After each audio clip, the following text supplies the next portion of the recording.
Selamat pagi teman-teman sekalian. Di sini saya akan menjelaskan materi tentang sejarah filsafat pemikiran Barat 1.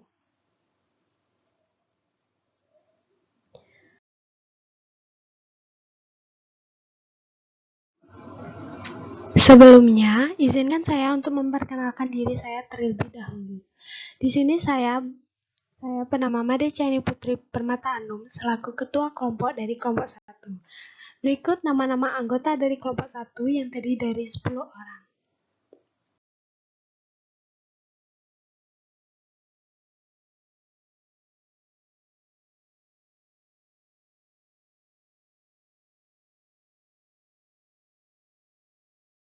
Di sini kami akan membahas beberapa materi, yaitu 1. Masa Prasokrates, yang kedua masa Sokrates, dan yang ketiga abad pertengahan, masa patristik dan skolastik.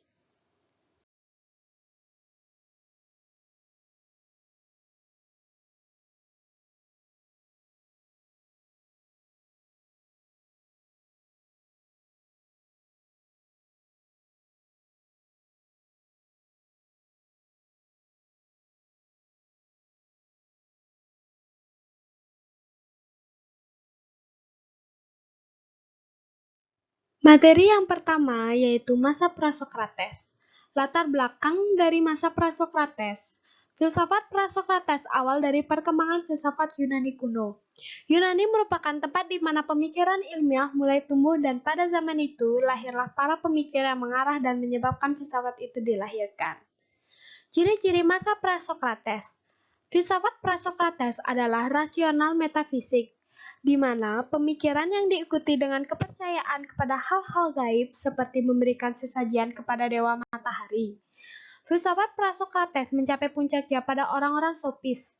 Untuk melihat rasionalisme sofis, perlu dipahami terlebih dahulu latar belakangnya tersebut.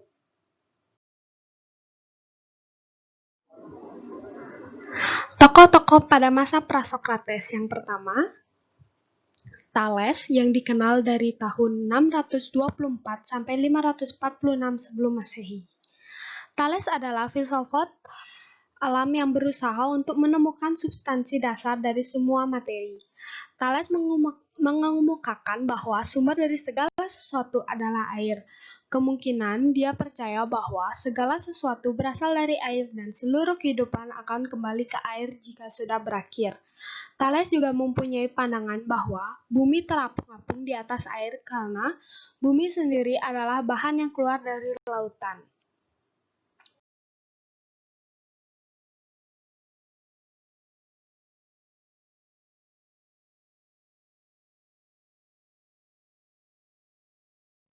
Tokoh-tokoh masa Prasokrates yang kedua yaitu Anaximander, yang dikenal dari tahun 610 sampai 546 sebelum Masehi.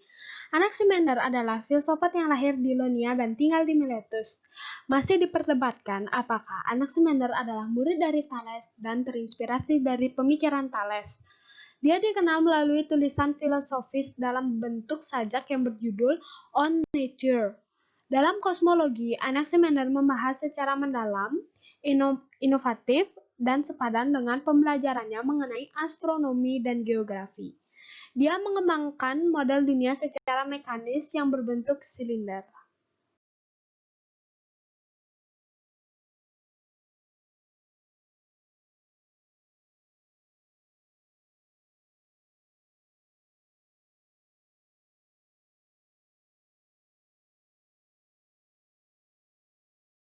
Tokoh yang ketiga pada masa Prasokrates yaitu Anaximenes. Anaximenes yang dikenal dari tahun 585 sampai 528 sebelum Masehi ini termasuk ke dalam filsafat Prasokrates setelah Thales dan Anaximander. Dia adalah filosof ketiga yang berasal dari Milesian School of Philosophy yang beroperasi di Ionia.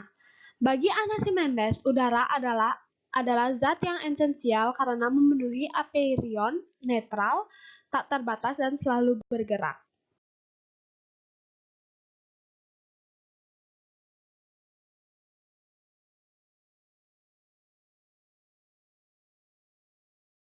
Tokoh keempat pada masa Prasokrates yaitu Pitagoras yang dikenal dari tahun 582 sampai 500 sebelum Masehi. Pitagoras ini lebih dikenal sebagai ahli matematika daripada filosof. Pada tahun 520 sebelum Masehi, Pitagoras meninggalkan Babilonia dan kembali ke Samos. Lalu dia mendirikan sekolah yang bernama The Semicircle. Bagi para petinggi Samos, metode Pitagoras dalam mengajarkan tidaklah umum, dan keinginan mereka untuk mengikutsertakan Pitagoras dalam politik menarik bagi Pitagoras. Maka, sekali lagi dia meninggalkan Samos dan pergi ke Italia Selatan pada tahun 518 sebelum Masehi.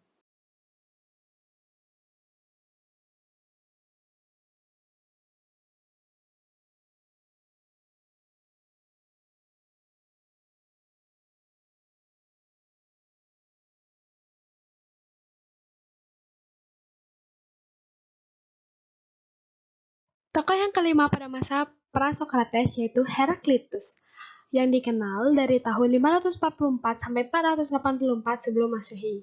Heraklitus dilahirkan di Efesus dan berasal dari keluarga bangsawan. Heraklitus memandang rendah Homer dan Hesiod dan berpikir dirinya lebih baik dibandingkan dengan filosof yang lain.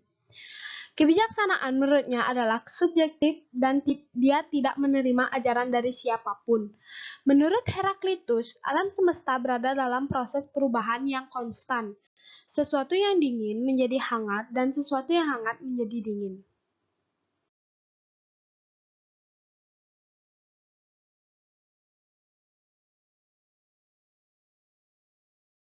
Tokoh yang terakhir pada masa Prasokrates adalah Xenophanes.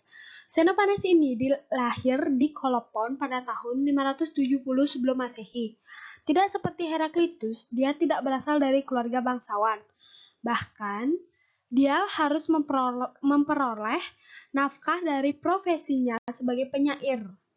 Dan salah satu raja yang bertemu dengannya merasa jijik karena kemiskinannya.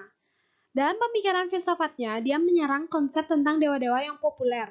Dia mempunyai pandangan bahwa Tuhan adalah satu dan tidak seperti makhluk yang tidak abadi, baik dalam fisik maupun pikiran.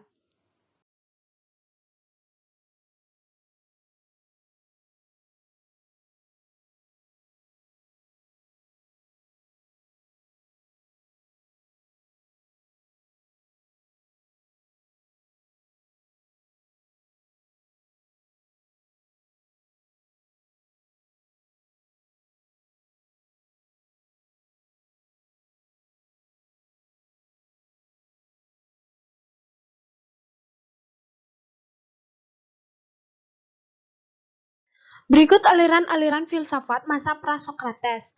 Yang pertama, aliran Miletos atau Madzhab Milesian.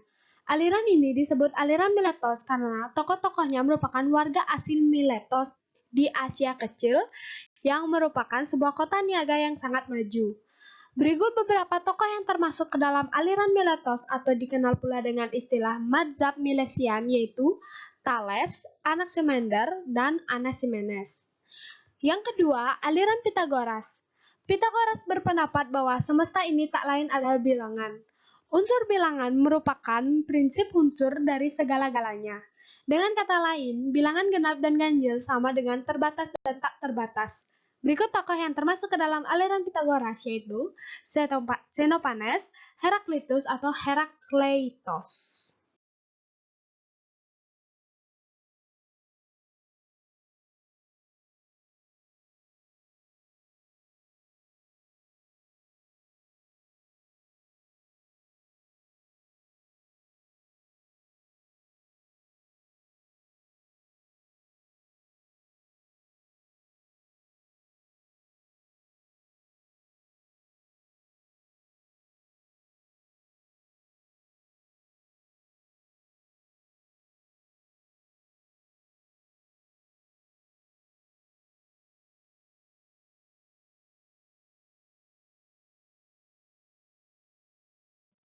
Aliran-aliran selanjutnya yaitu aliran Elea.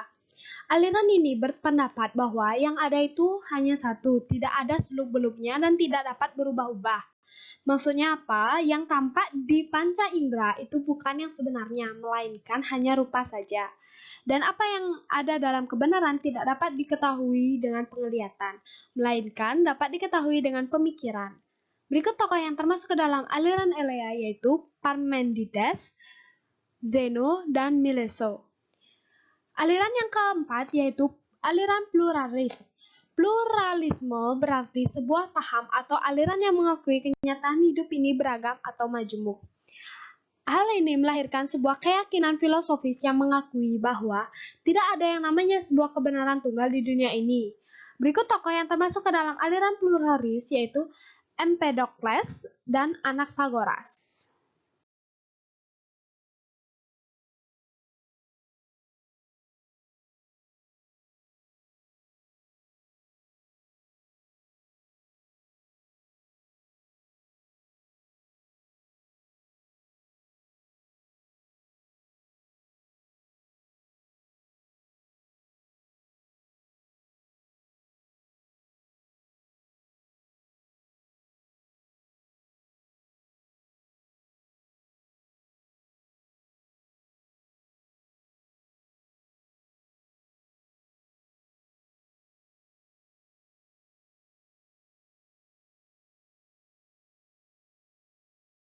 Aliran yang kelima yaitu aliran atomis.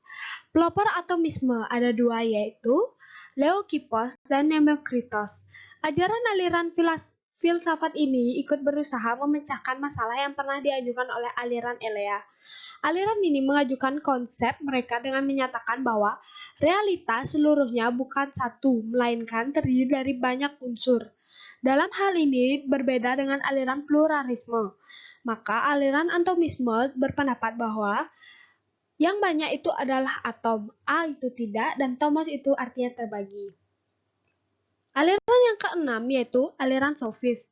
Sofisme berasal dari kata Yunani yaitu sophos yang berarti cerdik atau pandai. Tokoh dalam kaum sofis ini yaitu Protagoras, Grogias, Hippias, Prodikos, dan Critias.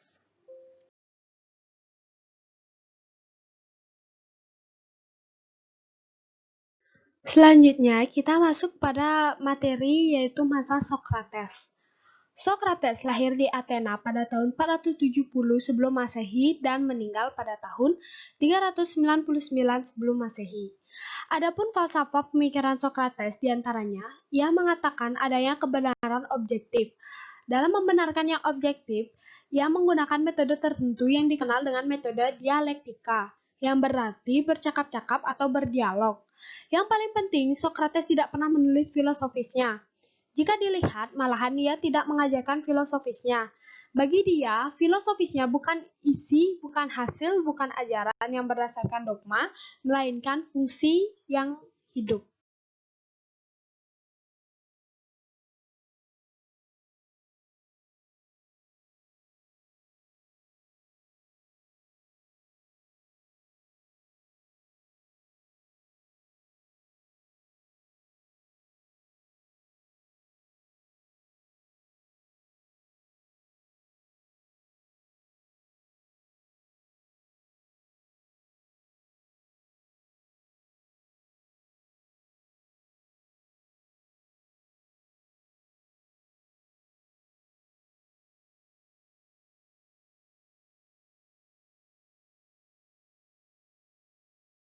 Berikutnya, karakteristik Sokrates. Dengan cara Sokrates membangun dalam jiwa lawannya bersoal jawab keyakinan bahwa kebenaran itu tidak diperoleh begitu saja, melainkan dicari dengan sebuah keyakinan dan sebuah perjuangan. Sokrates memiliki pandangan pribadi tentang Tuhan yang mengajak kita untuk berpikir bahwa ia adalah seorang penerima rio dan wahyu. Ia berhasil mempertahankan keyakinan pada wujud maha kuasa pencipta alam semesta terhadap pandangan poietisme di sekitarnya dengan menggunakan akidah-akidah hukum alam. Etik Sokrates. Menurut Sokrates, manusia pada dasarnya baik dan mempunyai tujuan hidup. Dari pandangan etik yang rasional Sokrates sampai pada sikap hidup yang penuh dengan rasa keagamaan. Menurut keyakinannya, menderita kezaliman lebih baik daripada membuat zalim.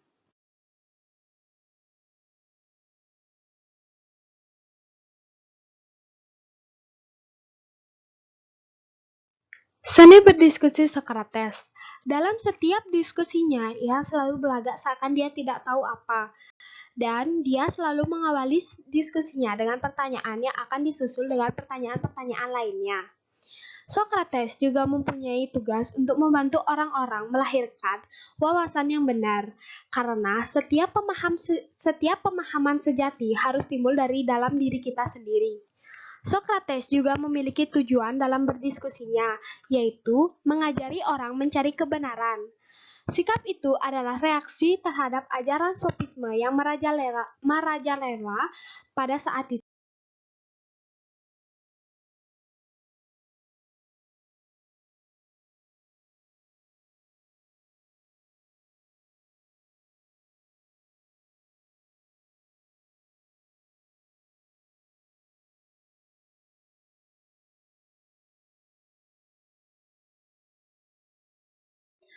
Abad Pertengahan, masa patristik dan skolatik. Sejarah filsafat abad pertengahan dimulai kira-kira pada abad ke-5 sampai awal abad ke-17, di mana pada periode abad pertengahan ini mempunyai perbedaan yang sangat mencolok pada abad sebelumnya. Filsafat atau pemikiran pada abad pertengahan ini dipengaruhi oleh kepercayaan agama, yaitu agama Kristen. Timbulnya agama Kristen pada permulaan abad Masehi ini membawa perubahan yang sangat-sangat besar terhadap kepercayaan keagamaan.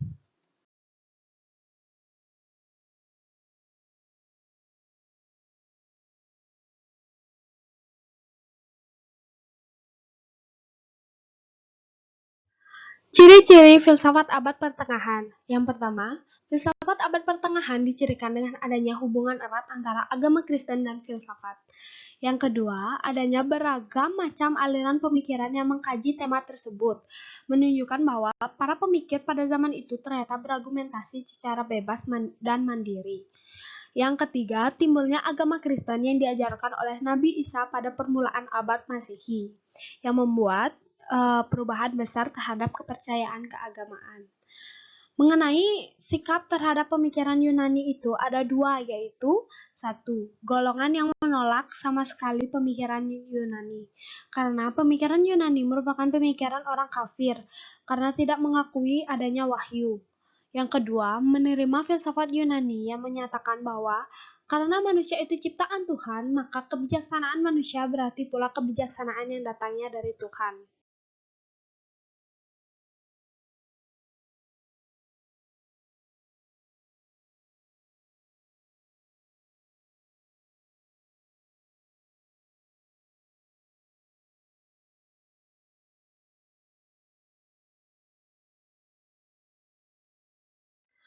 Di sini kami akan membahas tentang periode abad pertengahan masa patristik.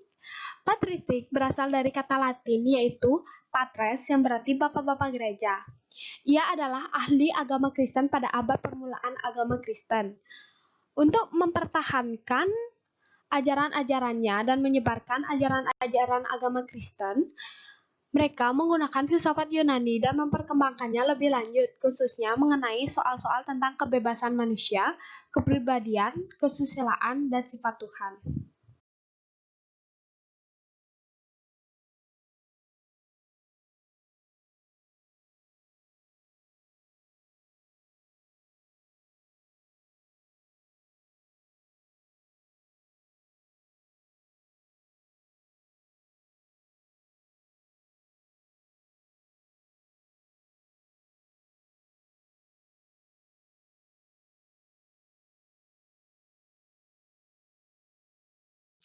Filsuf yang terkenal pada periode patristik ini yaitu satu, Tertullianus. Tertullianus ini dikenal dari tahun 160 sampai 230 sebelum Masehi. Tertullianus ini terkenal sebagai pembela Kristen yang fanatik. Yang kedua, Origenes. Origenes dikenal dari tahun 185 sampai 254 sebelum Masehi. Origenes merupakan orang pertama yang memberikan sesuatu uraian sistematis tentang teologia.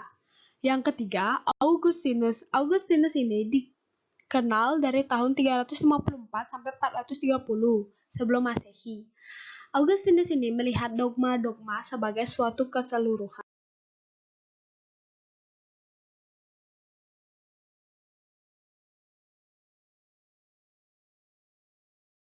Berikutnya, periode abad pertengahan masa skolastik. Istilah skolastik adalah kata sifat yang berasal dari kata school yang berarti sekolah. Jadi, skolastik berarti aliran atau yang berkaitan dengan sekolah. Skolatik ini menjadi istilah bagi filsafat pada abad ke-9 sampai dengan 15 yang memiliki corak yang khusus, yaitu filsafat yang dipengaruhi oleh agama. Skolastik ini adalah bagian dari kebudayaan abad pertengahan yang religius. Filsafat skolatik adalah filsafat yang mengabdi pada teologi atau filsafat yang rasional untuk memecahkan persoalan mengenai berpikir, sifat yang ada, kejasmanian, kehormatan, baik dan buruk. Dari rumusan tersebut kemudian muncullah istilah skolastik Yahudi, skolastik Arab, dan lainnya.